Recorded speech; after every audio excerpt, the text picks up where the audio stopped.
Bonsoir tout le monde. 8e match de la QPL, semaine 4, saison 2, contre des Slow Bros de Mouse of Dark. Mouse qui est probablement une des équipes les plus défensives, les plus cancers à affronter. Avec dans sa draft Ferrothorn, Grimmsnarl, Porygon 2, Among Us, Jellicent, Shuckle, Dubwool, Appleton, Tauros et Orbital G Max. Donc, rien qu'à voir la composition de l'équipe, on voit qu'il a amené de quoi pour tanker longtemps. Si Grimmsnarl place les screens, ça peut être quelque chose d'excessivement cancer. J'aurais pas le choix d'essayer d'y aller le plus agressif possible durant ce match-là. Je vais y aller d'un lead Clefable en prévoyant peut-être un lead Grimmsnarl.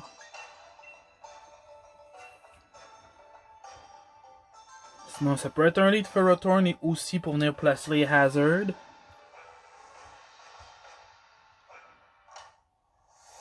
Ou encore quelque chose que je viens juste de réaliser, puis il peut venir placer la Trick Room avec son Porygon 2. Ce qui pourrait se trouver être un très très gros handicap pour moi ce soir. Ok, on va Ferrothorn. Extrêmement défensif. Malgré le fait qu'il y a quand même une attaque intéressante à 14-95. Là, s'il me fait un Gyro Ball, je suis dans le trouble. Je vais y aller tout de suite avec mon Combusken.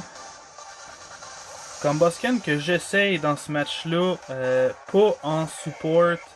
Je vais vraiment essayer de le faire briller un peu. Le Gyro Ball comme prévu. Et malgré mon Eviolite, ça fait mal. Je vais y aller d'un Swords Dance tout de suite. Lui va peut-être switch. Ou je m'attendais peut-être au Seed. Mais ça a été assez risqué de sa part. Ok. Son Jellicent, j'ai fait rien pantoute par exemple.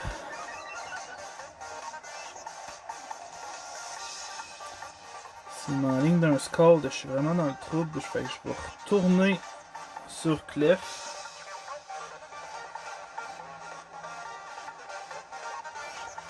Clefable que j'amène pour la première fois de la saison, si je ne me trompe pas, avec Magic Guard. Pour juste venir tanker les statues. Avec une équipe aussi défensive que la sienne. C'était une chose qui était, à mon sens, important pour ce match-là.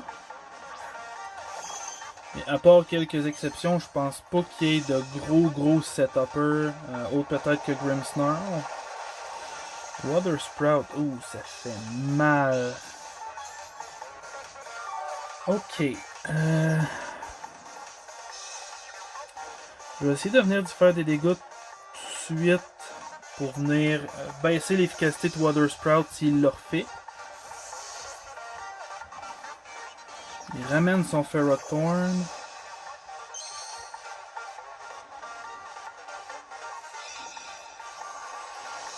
Une glace qui fera pas grand chose.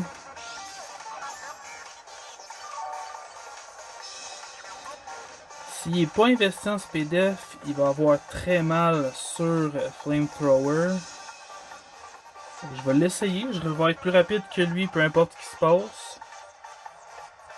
S'il est investi en SPDF, je réussirai pas à venir pick le KO. Ok, il doit avoir un minimum d'investissement. Il vient placer les Rocks, qui est parfait pour moi.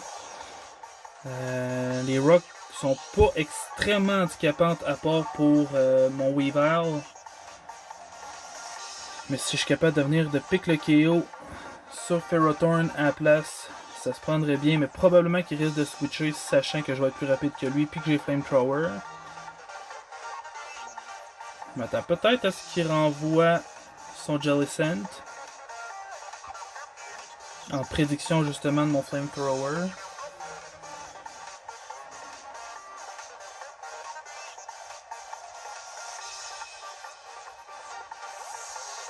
Il switch sur son Jellicent. Ok.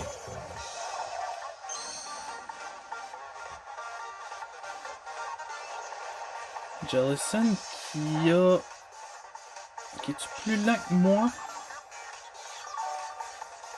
Et je sais plus pas en tout.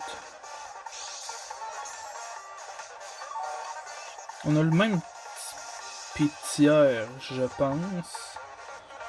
Je me souviens pas avoir investi sur mon clef. Fait que je vais aller dans le Calm Mind.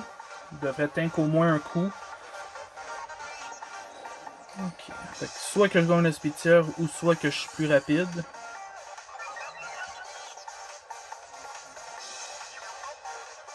Un Shadow Ball. Okay. Pas grand chose, c'est parfait. Moi, dans l'optique que je veux vraiment faire le plus de dégâts possible, je vais continuer mon setup. Quoique s'il n'est pas choice, son Water Sprout peut vraiment venir me faire mal ici. Fait que je vais venir au moins faire un Moon Blast pour venir diminuer l'impact de Water Sprout. Si je me trompe pas, naturellement, c'est l'attaque qui est supposée faire des dégâts selon le nombre d'HP restant. C'est parfait.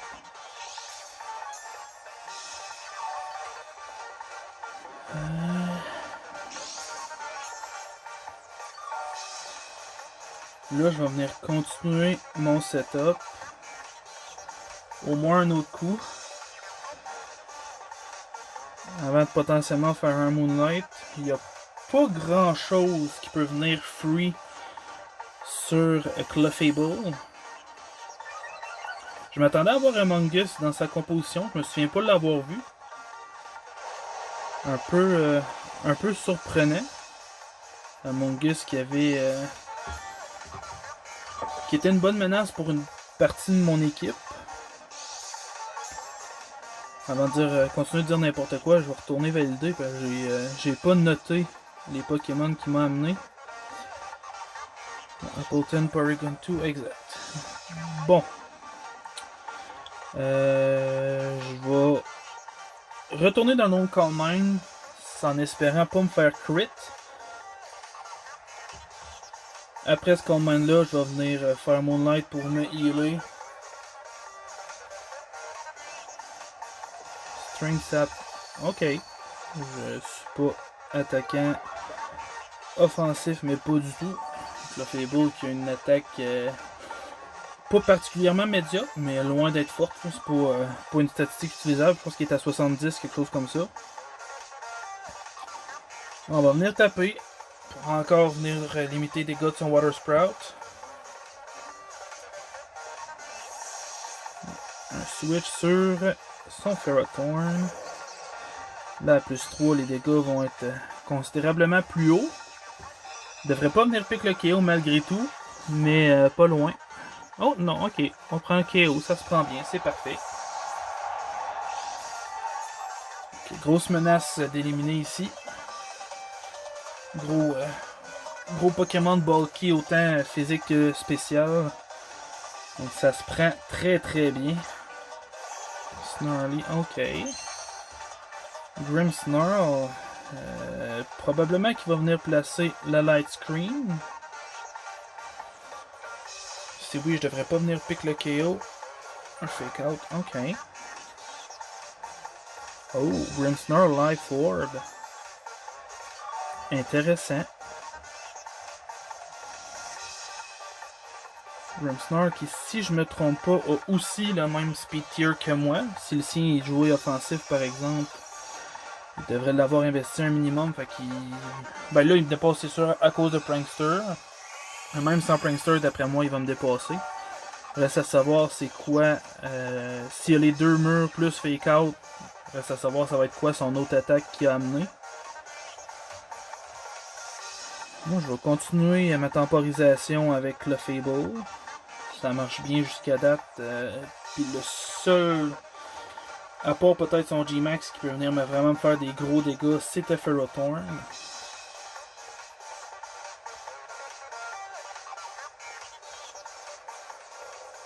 Encore même, fait qu'il vient pas placer le Reflect.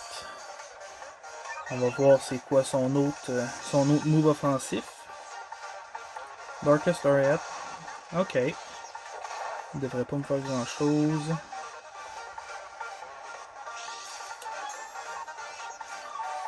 Là, je l'ai dépassé quand même. Fait que soit qu'il n'y a aucun investissement en speed, puis que c'est un speed taille. À moins qu'il joue en nature, moins speed pour éventuellement, justement, pouvoir le jouer sous Trick Room. Donc on va venir taper et switch sur Porygon 2. Porygon 2 avec le Violite qui peut être assez dur à gérer. Si je viendrais faire un 2-hit KO, oh non, jamais dans 100 ans, c'est bien trop bulky cette affaire-là.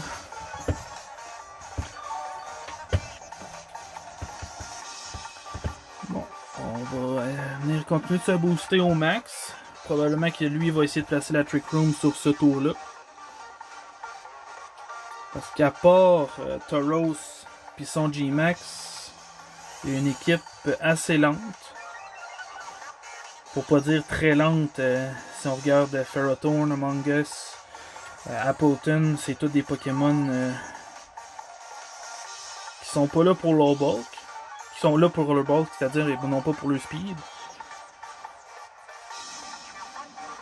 Jason qui avait dit en début de saison que il draftait clairement dans l'optique de pouvoir jouer ses matchs sur timer. Qui est une stratégie originale. Clairement pas une que j'adopterais, mais écoute, il n'y a pas de mauvaise solution. La Trick Room, que je m'attendais. Probablement que la majorité de ces Pokémon sont joués moins speed aux frais de leur nature. Le Light Train qui vient de finir, par exemple, c'est excellent pour moi. Donc à plus 6, les Moonblast feront pas du bien.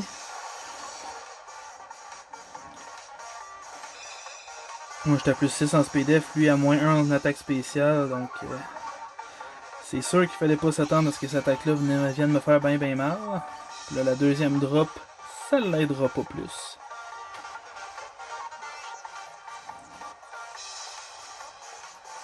J'espère que Clefable est à pleine capacité, on se posera pas trop de questions, soit que ça va être du heal, soit qu'on va taper dans le tas. Tant que Jellicent est encore là, ça me sert à rien d'essayer de predict quoi que ce soit sur un Flamethrower. Moonblast faisant plus de dégâts à Orbeetle, à Appleton et à Grimmsnarl.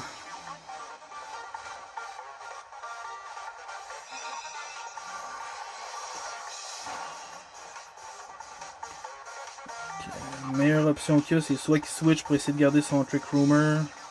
Recover, ça sert à rien, je fais plus que 50%.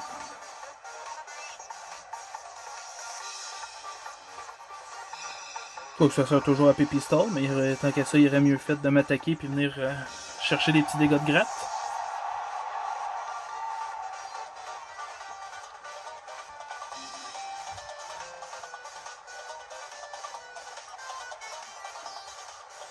Honnêtement, je sais pas ce qu'il peut m'envoyer qui peut venir faire bien mal à Clefable, à moins d'un crit. Il va probablement revenir placer les screens. Après le fake out naturellement.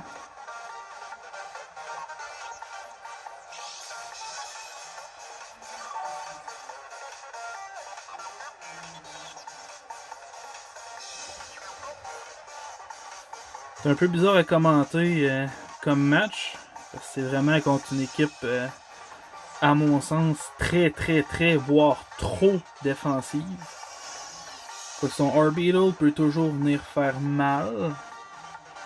S'il aurait amené Tauros, ça aurait pu être un... Il aurait pu avoir un gros impact offensif. Mais il l'a pas amené, puis je suis bien content. Même affaire pour Among Us qui aurait pu me sleep.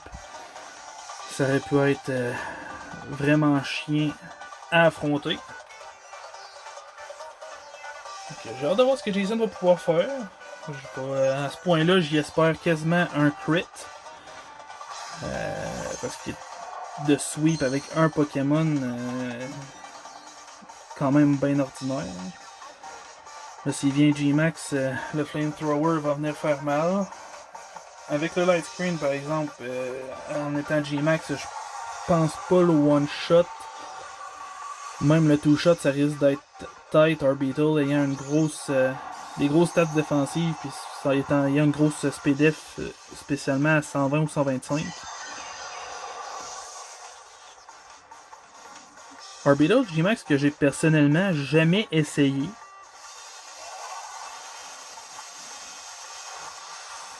Oh aïe aïe aïe, ça fait rien. La gravité qui vient rien changer à part peut-être pour mon Butterfree.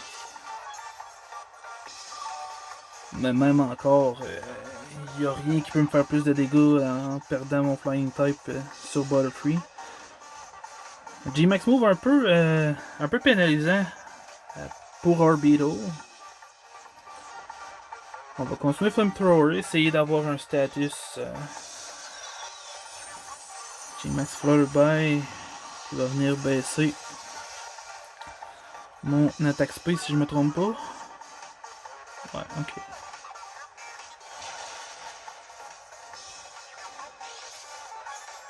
Bon, écoute, à plus 5 d'attaque SP, ça se prend bien, puis on va continuer pareil, coudonc.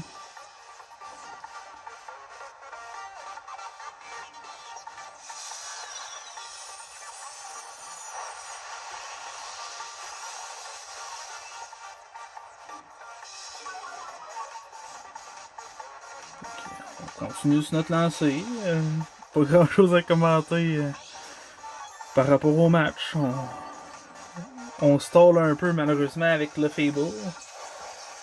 Le stall qui est une stratégie que j'aime pas jouer en compétitif, mais contre une équipe aussi défensive que celle-là, t'as quasiment pas le choix de jouer tes gros setups ou tes gros wall breakers. Et ça fait rien, c'est terrible. À plus 6 en SPDF, n'importe quel de ces attaquants spéciaux vont juste être bons à venir me chercher des dégâts de gratte.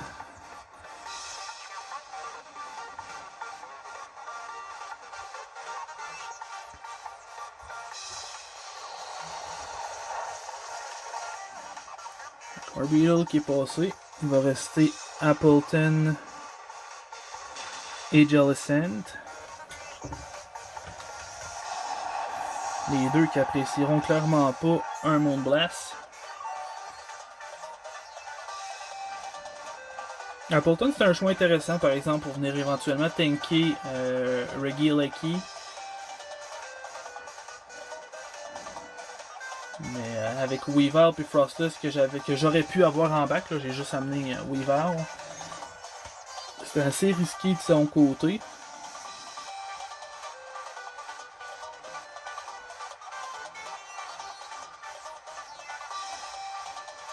Les hommes qui cherchent peut-être voir s'il y a une option envisageable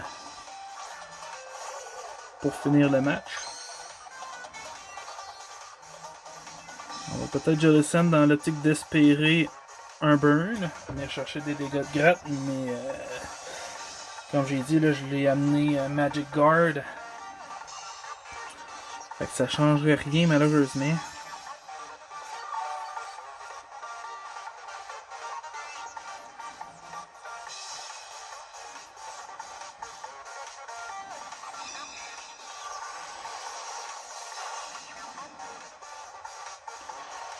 String Tap. J'étais déjà à -1 tantôt de son premier String Tap. Fait que ça viendra peut-être pas le full heal. Alright. Okay, pour le reste du match, on spam A. Ça va faire un match peut-être un peu moins intéressant à regarder au global, mais quand tu joues une grosse team stall comme ça avec Mouth of Dark, c'est le genre de choses qui peut arriver, puis c'est exactement pour ça que j'haïs jouer stall à ce point-là. Une semi-stall, à la limite, c'est intéressant, ça se gère. Il y a une dynamique à avoir, mais stall à ce point-là, moi personnellement, j'aime pas ça pantoute. On continue. Mouth of Dark qui essaie toujours de se rendre au timer. avec ses Protect.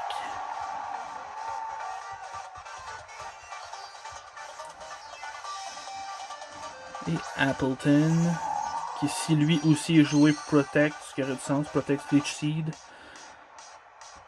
On va faire durer le plaisir. Là, je suis rendu à plus 4. Et c'est bon pour le one-shot quand même. Donc, bon match, Jason. Désolé d'avoir amené mon petit cancer de Clefable. Among Us Clear Smog aurait été clairement un gros inconvénient pour mon équipe. Mais heureusement, on a réussi à le gérer. En voyant ta team, Clefable était relativement free une fois que Ferrothorn était passé. Donc, excellent match à toi. Puis en te souhaitant une bonne fin de saison, puis peut-être espérer te revoir en série. Donc, bonne journée et bonne soirée à tous ceux qui ont regardé la vidéo. Ciao!